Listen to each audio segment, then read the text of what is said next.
ये कहानी बाप बेटे की है। एक बार एक व्यक्ति अपने बेटे के साथ पतंग उत्सव में गया था। इस उत्सव में लोग रंग बिरंगी पतंग उड़ा रहे थे। ये देख उस व्यक्ति का बेटा बेहद खुश हो गया। उसका मन भी पतंग उड़ाने को करने लगा। उसने अपने पिता से कहा, पापा मैं भी पतंग उड़ाना चाहता हूँ, मुझे भी पतंग खरीद दीजिए।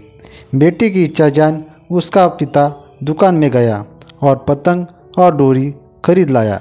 उसका बेटा पतंग देख बेहद खुश हो गया। उसका बेटा कुछ देर तक पतंग उड़ा रहा। उसकी पतंग बहुत ऊंची उड़ रही थी, लेकिन वो इससे खुश नहीं था।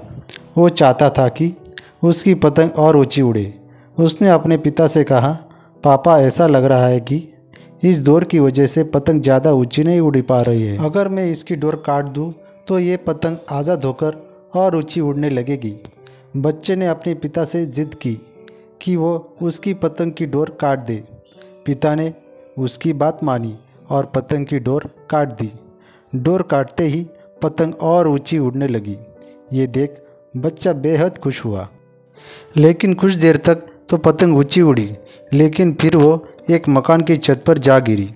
ये देख बच्चा हैरान हो गया, क्योंकि पतंग की डोर काटने के बाद भी वो नीचे गिर गई थी।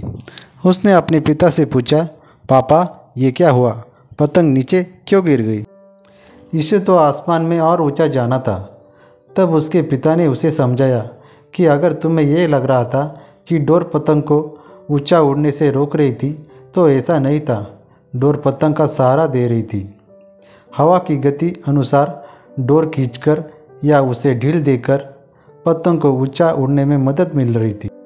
लेकिन जब डोरी काट दिया गया तब पतंग को मदद मिलनी बंद हो गई। इससे पतंग नीचे गिर पड़ी। ठीक ऐसा ही जीवन में भी होता है। जब व्यक्ति जीवन की ऊंचाई पर पहुंच जाता है, तब उसे लगता है कि उसका परिवार उसे डोर की तरह पकड़े हुए है और उसे सफलता की ऊंचाई पर पहुंचने से रोक रहे हैं। लेकिन हम ये कैसे भूल जाते हैं कि हमारा परिवार ही है जो हमें इन ऊंचाई पर ले जाता है। परिवार द्वारा दिया जाने वाला नैतिक बल ही हमें सफलता दिलाता है। ये सुन इस बच्चे को उसकी गलती समझ आई। सीख, कई बार हम सोचते हैं कि अगर हम अपने घर की जिम्मेदारियों से मुक्त हो जाए तो जीवन में जल्दी प्रगति कर लेंगे, लेकिन ऐसा नहीं होता है। हमें ये याद रखना चाहिए कि हमारे जीवन में घर परिवार की क्या अहमियत है। परिवार है कि जो हमें जीवन में आगे बढ़ने में मदद करता है। हमारा परिवार ही हमें प्रेरित करता है।